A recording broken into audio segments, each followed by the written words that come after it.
Welcome everybody to AER Live. This is a new series of interactive workshops from Applied Ecology Resources, or AER. I'm Dr. Holly Jones, the lead editor of AER's associated journal, Ecological Solutions and Evidence, and I'd like to thank everyone for joining us today. For our final workshop of the year. Please stick around till the end of the workshop to hear more about our plans for 2021. We have a big speaker on tap. So the second issue of Ecological Solutions and Evidence is available online with more article types published than ever before. Visit the journal website and learn about a wide range of topics from the ethics of using camera traps in the field to fascinating Indigenous-led research on spirit bears in Canada, which are pictured here. Keep an eye out for our editor's choice, which will be posted later this month. We'd like to thank our two sponsors for this month's AER Live. The first is Ecology Resources Limited, a specialist ecological consultancy firm who fund the BES Ecology the Next Generation bursary scheme. This bursary scheme supports 4 young ecologists from low-income backgrounds to study and begin their careers in applied ecology. And NHBS, our other sponsor, the UK-based supplier of books and equipment for ecologists. Details of their services and their exclusive offer for AER Live viewers are provided in a slide at the end of this workshop, so stay tuned for that. I'll shortly hand over to our speakers, Doctors Namrata Shrestha and Luke Potgieter, who are giving today's talk. But let me first go through a few housekeeping rules. This talk will be recorded and it will be posted online, so please keep your camera and audio off. We encourage everyone to participate in the interactive elements of the workshop, and please remember to submit any questions you have for our speakers using the Zoom chat box, and we'll ask some of them during the Q&A at the end of the talk. Without further ado, let me introduce today's speakers, Doctors Namrata Shrestha and Luke Potgieter, and their talk, Prioritizing Invasive Plant Management in an Urban Environment. Hello, everyone. My name is Namrata Shrestha, and I'm the Senior Research Scientist in Toronto and Region Conservation Authority. I'm also the adjunct faculty at University of Toronto School of Environment. Today I'm here with Luke here to talk about prioritizing the project that we are working on in terms of prioritizing invasive plant management in an urban environment. And before we jump into the details of the work and the presentation itself, let's go through this exercise, kind of like an icebreaker exercise where you can log into this Mentimeter link that has been shared in the chat function, I believe. And then with the voting code, there's a couple of questions that I've asked. If you could just go in there and then spend like 15 seconds for each of the questions.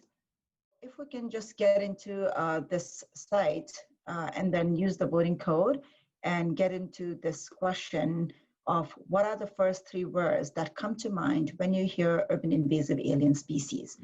And again, there are no wrong answers here, just 3 quick thoughts that come to your mind if you could input it, and then it'll form a word cloud here. And maybe we'll spend 15 seconds doing that, and then I'll move on to the second question.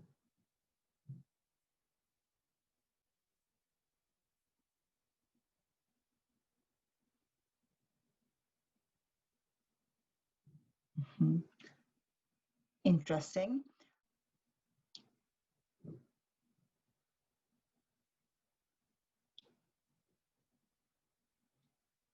Okay, thank you, everyone. So the second question is, what are the top 3 invasive alien species in your town, city, and region? Again, you can just use the common name. And again, just quick thoughts. There are no wrong answers here.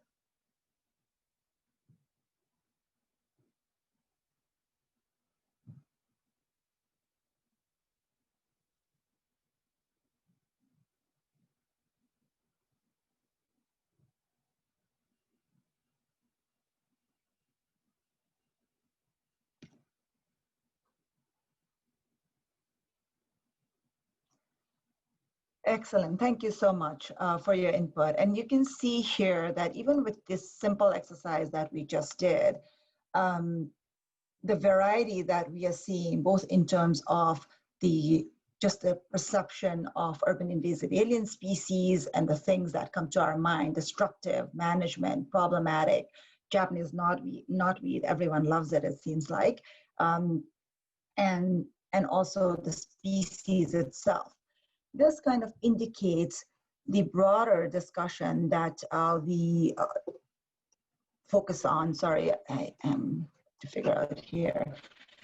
So this kind of highlights the challenge and the issue around invasive species in the urban ecosystems, where we have the ecosystem that are quite varied, and it has different contexts. And in urban areas, when we talk about ecosystems, it includes a wide variety, a wide gamut of things, including marginal lands, including nature juxtapositioned with the anthropogenic structures and people and so on. And this gives us unique context in terms of discussing invasive species.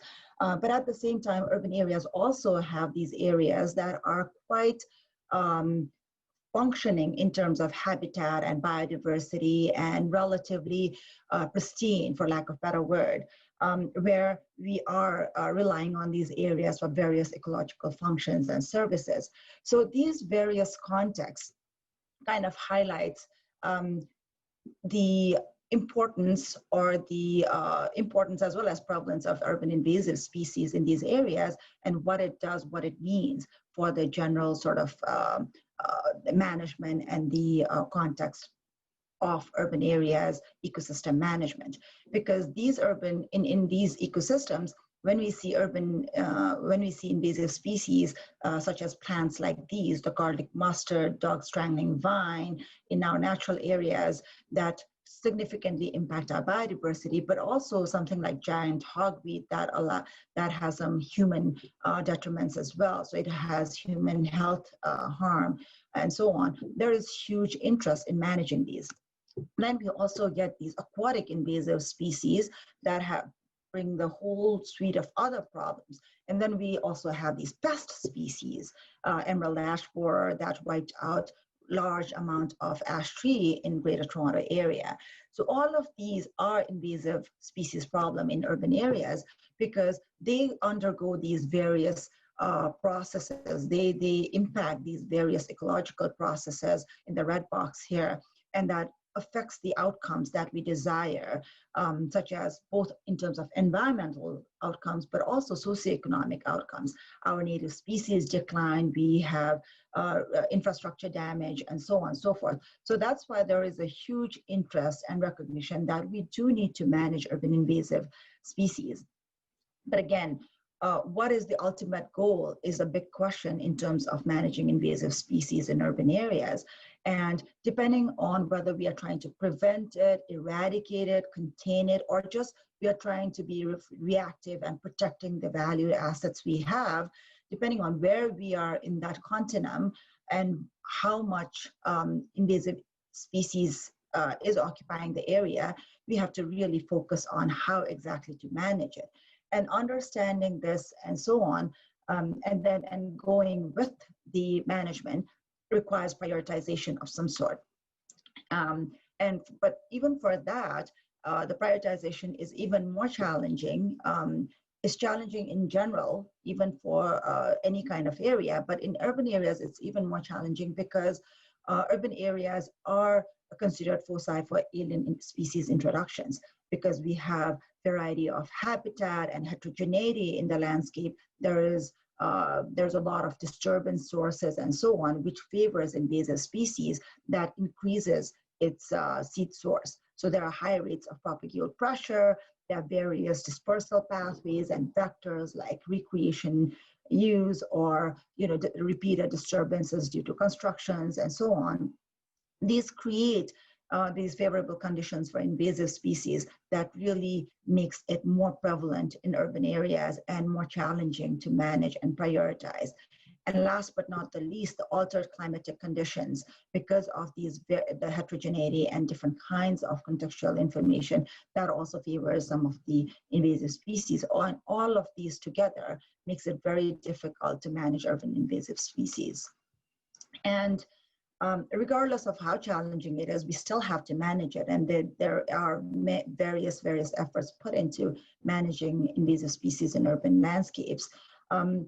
What gets even more complicated is, in addition to just having this, like, the biological and sort of the source, the invasion curve discussion, the additional challenge comes when we talk about resources. If there's a prevalence of urban invasive species, but then also in urban areas, there's challenging competing priorities. And when we talk about that, combine that with the invasive species spread and where it is in that invasion curve, and the likelihood of success of invasive control, and mix it with the control costs, then the challenge is about where do we allocate these resources.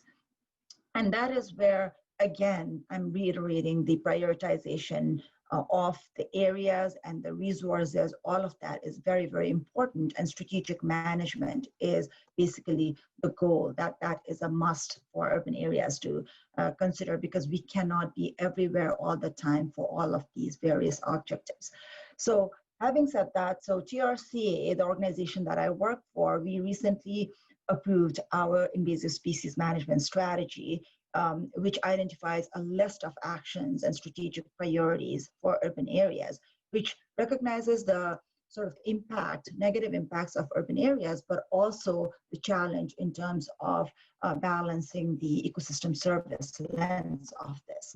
And this is where one of the top action that came out of it is to identify the prioritization framework and find the way to have the right systematic way of prioritizing where and what to manage.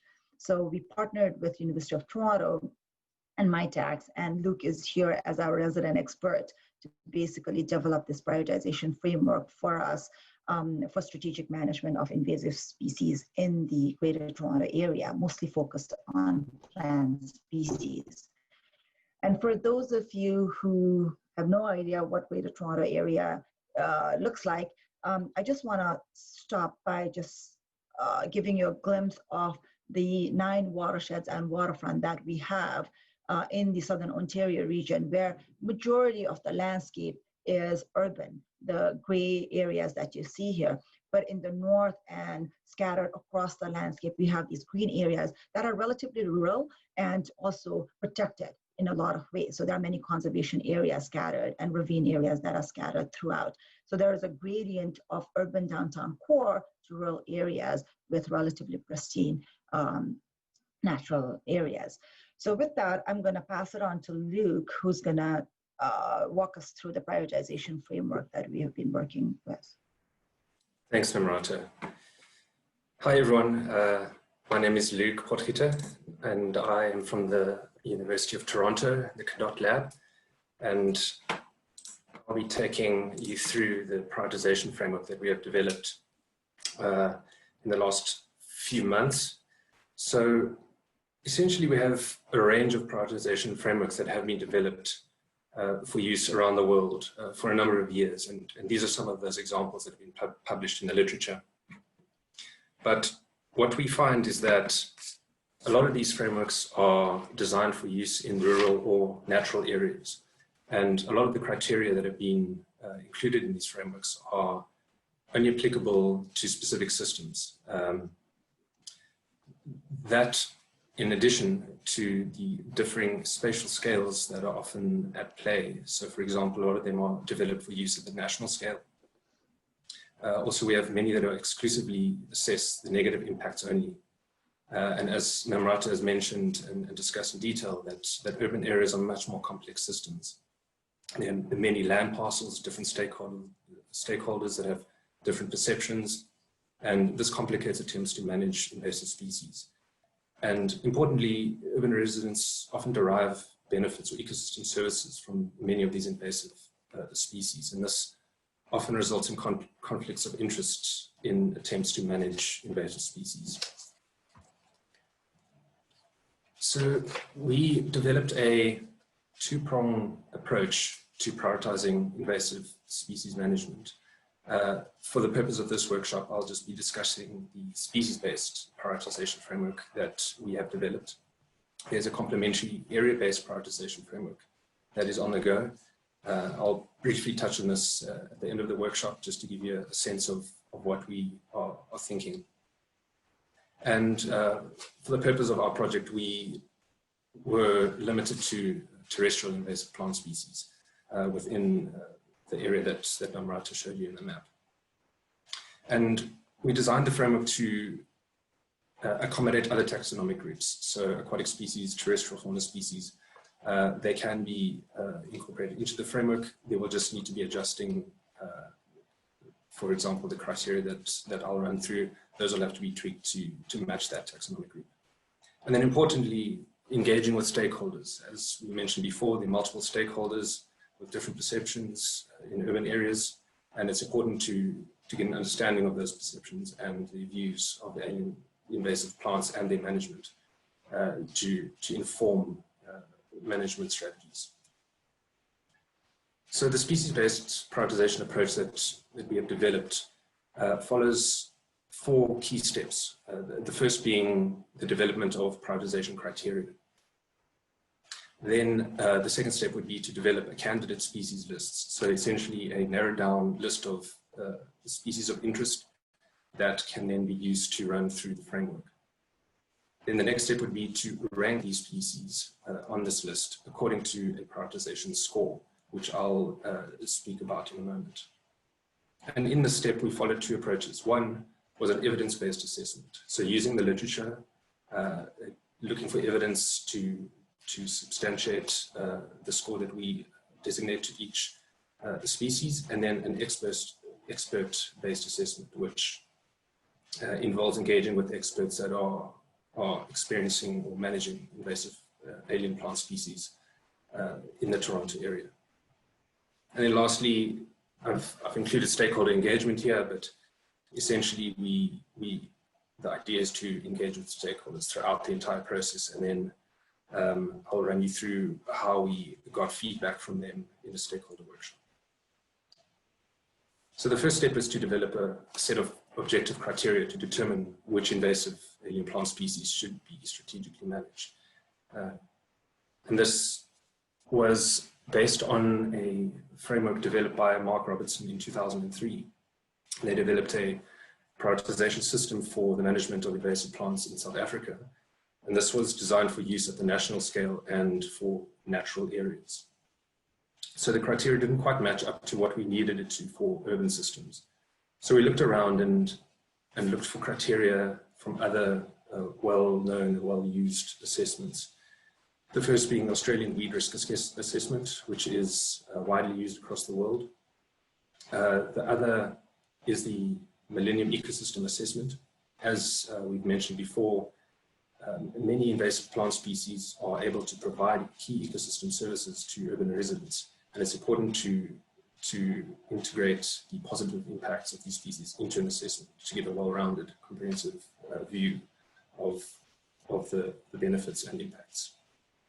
And we did this by following the categorization, ecosystem service categorization published in the Millennium Ecosystem Assessment in 2005. And these are the 4 categories: the provisioning, regulating, cultural, and supporting services.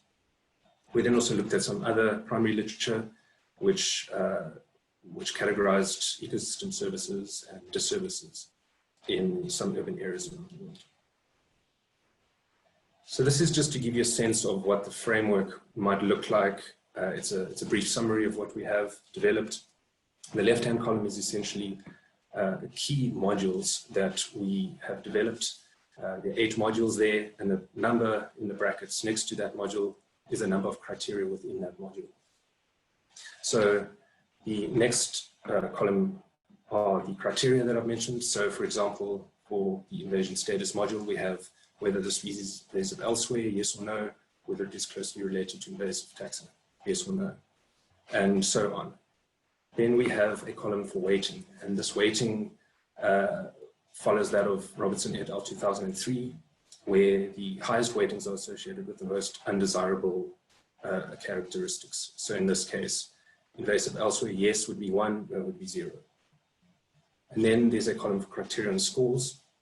It is basically the score for each criterion, which is divided by the maximum possible score for that criterion.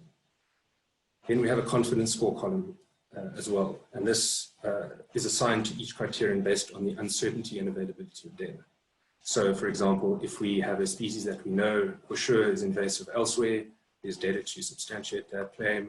We have evidence based on the literature. We can say for sure that, that it is invasive elsewhere.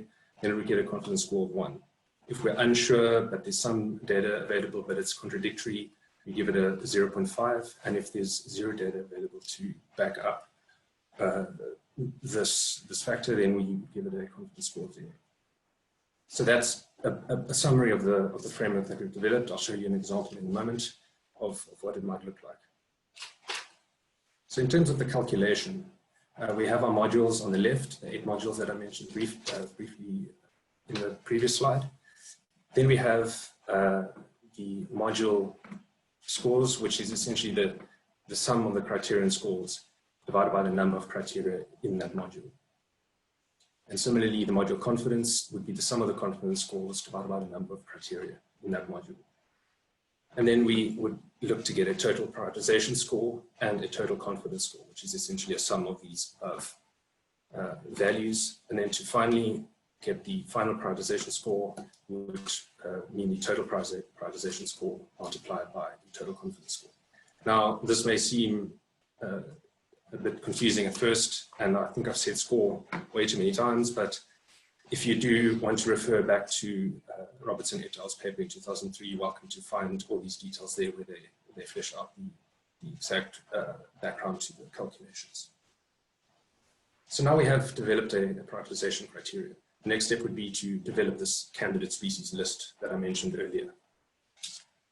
So we did this by sourcing some species lists from 2 main sources. The first being TRCA's biological inventories, which is essentially records of species in all the sites in which TRCA manage.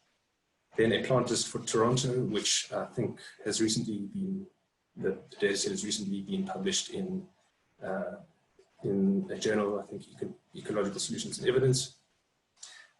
And this list draws from several key sources, namely the Royal Ontario Museum and GBIF records as well, to name a few. So then we needed to find a way of ranking these species in terms of their importance. So which species are we going to run through the framework? Obviously, this framework allows for any species to be assessed, but we needed to get some way of identifying which species to run through to start somewhere. So for this, there's 2 lists that I mentioned briefly before.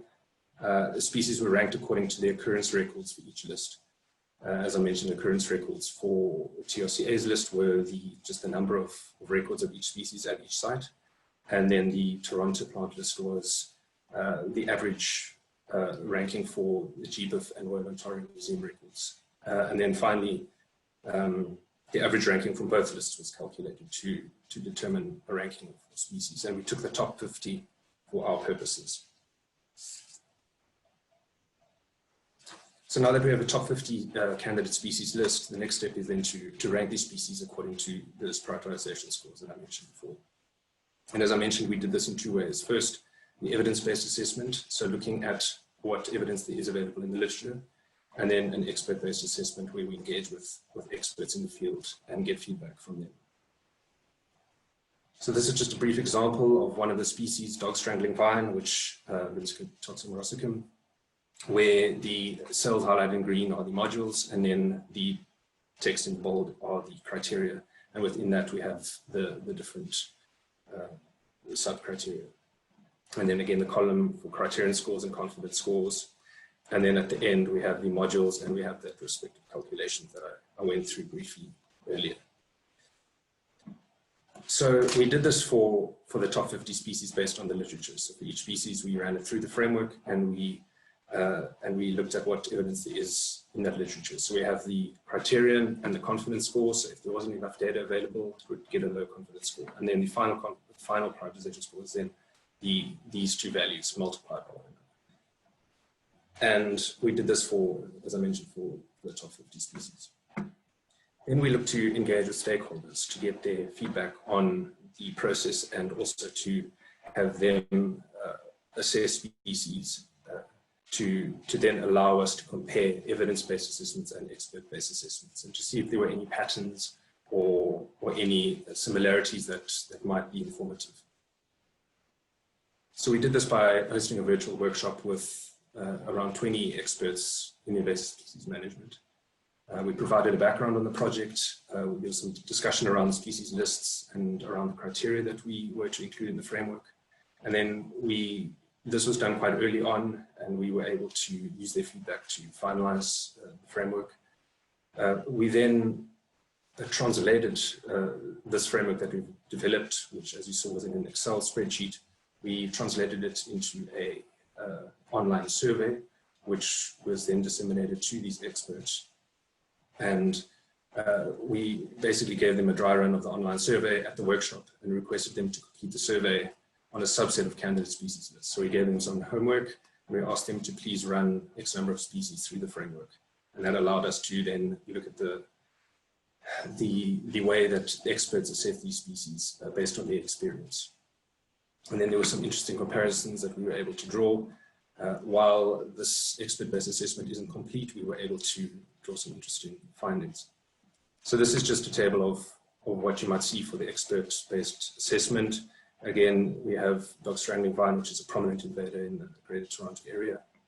And then interestingly, we have some species that are, and was divulged in some conversations with experts, that they are not actively managed, but in their expert assessment, it came out as a high priority species. And one way around this is to develop module weightings. So essentially, we'll weight each module relative to one another, and then use this weight to factor into the module score calculation.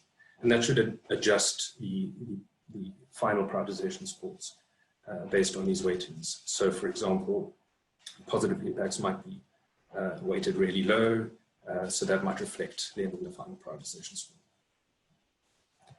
So at this stage, I'd just like to launch a quick poll, and the answers here are those that reflect the modules that we included in our framework. And I'd just like everyone to, let me just get this, let's get this poll launched. All right, I'll close it there. So unsurprisingly, we have a biased pool of people here, but we have negative impacts that have stood out as important, followed by dispersal ability and potential for control biological characteristics. So if we were to include stakeholders from the public, we'd probably see something quite different. And thank you for your feedback. And I'll end it there. So if you have any questions, please do put them in the chat. We'd be happy to answer. And if you do have any further questions on the framework itself, we'd be happy to have a chat and discuss the details around that. Thanks for your attention. Excellent. Thank you both. We are getting a list of questions in the chat, which I will start sharing with you. I think everyone can join me in a virtual round of applause. So that was really interesting and excellent. Namrata, if you want to turn your video on. Let's see, let me start with, a first one is a pretty easy question for you all. Will the TRCA invasive species management strategy be available to the public? Namrata, you're muted. Sorry about that. Yes, it will be on our website, and I can share that with Holly, and then maybe Holly can send a link through this presentation or somewhere in the AER website? Yes, we will work something out and communicate with you all. Awesome. Okay, the next question is, the success of any management effort largely depends on the leadership of the agency responsible for taking action, with funding being a key issue, hence the need for prioritization. The question is, how can we transform applied ecology literature into policy understandable by decision makers? And does it require transposition into a user-friendly interface or database? Yeah, I can chime in, and then maybe Luke, if you have any thoughts. Definitely, I think even through our process, when we were developing the framework, there's just too much information in there for many decision makers, and especially if you even zoom out and talk about, like, budgeting level of discussion, then that would be really an overkill for the discussion. So that's why if you look at your sales strategy, you will see it's very high level. It looks very high level. But then we have identified a list of very specific actions in the table, in like one table. And each word in that action list means something to technical staff. And there's a lot of work indicated. So we do feel that there is a real need for that, some sort of very rolled up, easily understandable communication piece for those high level, especially the budgeting discussions. And also one key point in that communication and translation of science is how do we communicate the ultimate outcome of what we are trying to do. Controlling is fine, like controlling invasive is the outcome we know, but then what does that mean? And translating that in terms of the broad citywide priorities, may it be for human health or recreational sort of experience or those services that which is what the asset management and budgets are often based on. Those are critical ones. Having said that, definitely there's more and more focus on sort of the ecosystem health itself. But again, depending on your audience, we definitely have to tailor that message. And maybe I'd just like to add this, sorry, Harley, is that our end goal is to essentially translate this this framework into perhaps a website of some sort, or a web page where you would be able to individually run through each criteria and click here and there, and then it should calculate for you and then give you a prioritization score at the end of the day. Then you know, okay, this species is indeed a priority, so let's use what limited resources we have and go and target this species. Yeah. Excellent. Okay, there's a question about, that this is a really interesting approach to urban invasive alien species. And did you consider the sort of famous, I am going to find the name of this acronym, Aquatic Species Invasiveness Screening Kit, as to help you sort of, that's by Kopp et al., to help guide your approach here? We did briefly look at it, and as I mentioned in the beginning of the workshop, is that for the purpose of this project, we are looking just for terrestrial invasive plant species. But to tailor the framework for use for aquatic species, then you would have to look at some of those key aquatic species prioritization frameworks that have been developed, look at what criteria they have used, and try and incorporate that into the framework. Again, the calculations would then stay the same, but the criteria would just have to be tailored to fit your goal.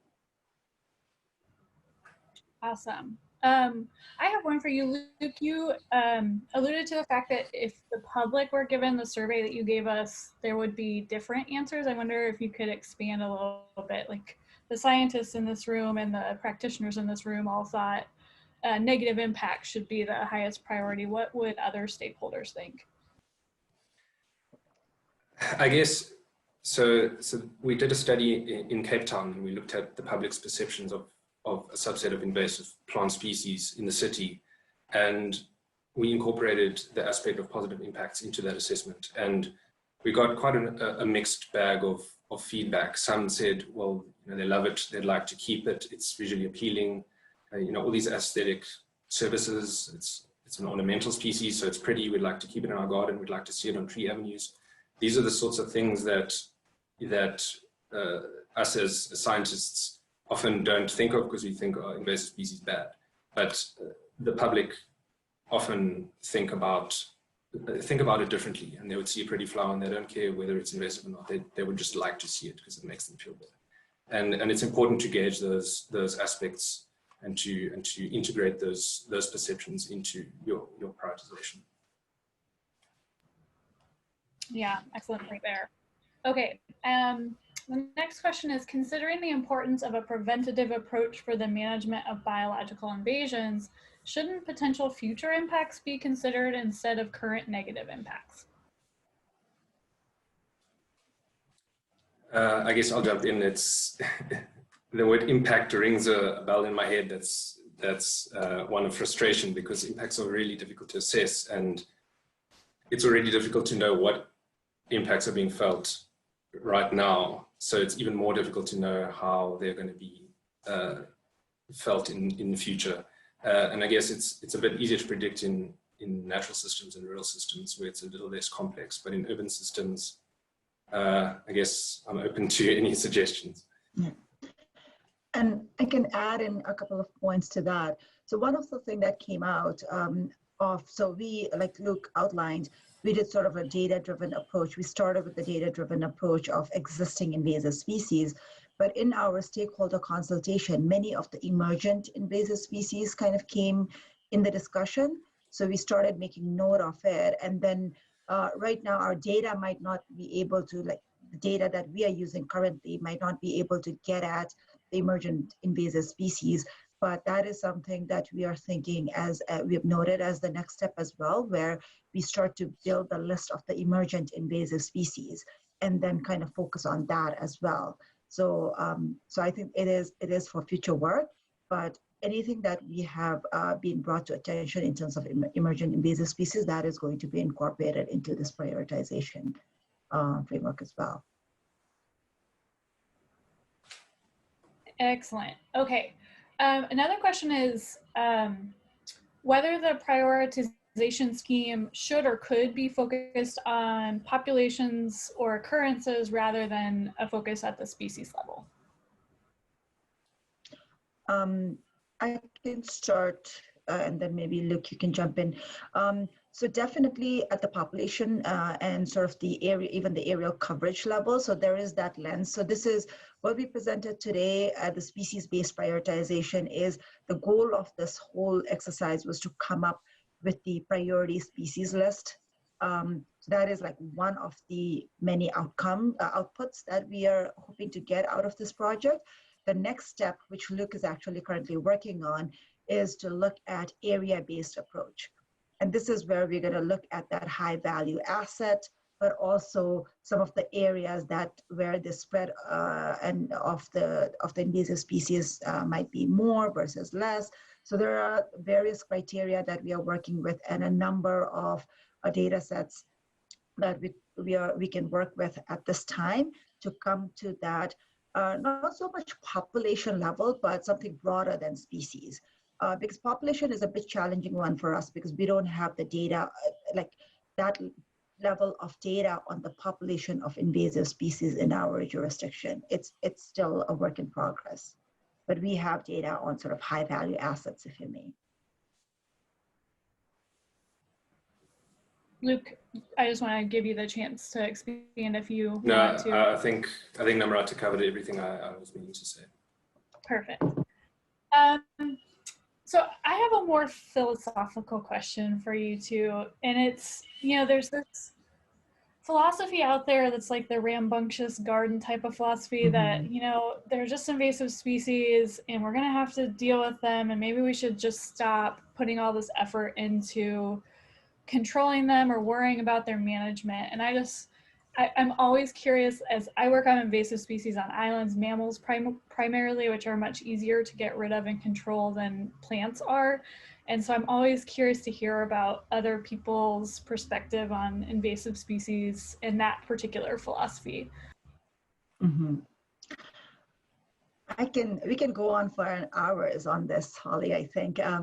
But I struggle with that myself. And I know that in our organization and the cities, the municipalities that we work with, that is an ongoing conversation. Is that how much? That the point that I brought up about competing priorities and, the interest, and Luke brought up about the perception, public perception, all of that raises this question. One of the not the position, but sort of the leaning that we have towards is it's really a context-based solution. It's more about, and that's why it's not so much, for me personally, it's not so much about invasive species management for, oh, this is bad, let's just manage the, as much as possible everywhere all the time, but rather what is our ultimate goal for that area maybe, but also in terms of general outcome that we want. And that is where I do believe that given the heterogeneity in our landscape, especially in urban areas, there are different service that we want out of various areas. So there may be areas that are very, very high functioning for native biodiversity, and it's one of the kind, and there's potential for it to sort of thrive as such into future, where I think we should put an effort into control and containment to make sure that we allow it to succeed in the most natural manner as possible. Because anthropogenic impacts is disproportionately high, right, in urban areas. So I think it is our responsibility to be stewards and kind of manage our actions, not so much nature's action, but our own actions there.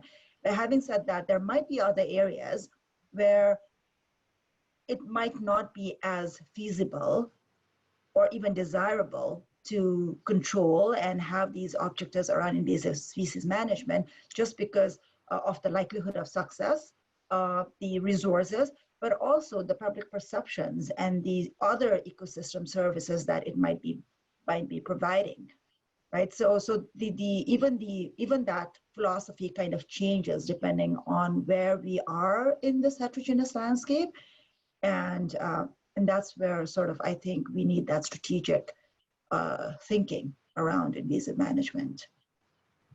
Awesome. Yeah, and just quickly, Holly, I just wanted to say, and it just latching on to what Namrata said, is that in urban systems, we are, as much as we hate it as scientists, going to have to learn to live with certain invasive species because of the benefits that they provide. And just going gung-ho and removing all invasive species from all urban areas is going to cause protests. And we do have to just acknowledge that and manage around it. Awesome. That's a great final word. I just have a few wrap-up slides for everyone. So here we go. This brings the final AER live workshop of the year to a close. Thanks to both of you, Namrata and Luke, and to everyone who joined our talk today. We'll be taking a short break next month, but AER Live will be back in February with the man you see pictured here. He'll give an exciting workshop, and Hugh Possingham is a world-renowned scientist. He's the former chief scientist of the international conservation group, the Nature Conservancy, and he's been an influential figure in bringing policy reforms to better protect ecosystems around the world. So this is one workshop you won't want to miss. I will definitely be there. Make sure you sign up to our newsletter and follow us on social media to find out when registration opens. AER will be also launching soon, so follow us for the latest updates.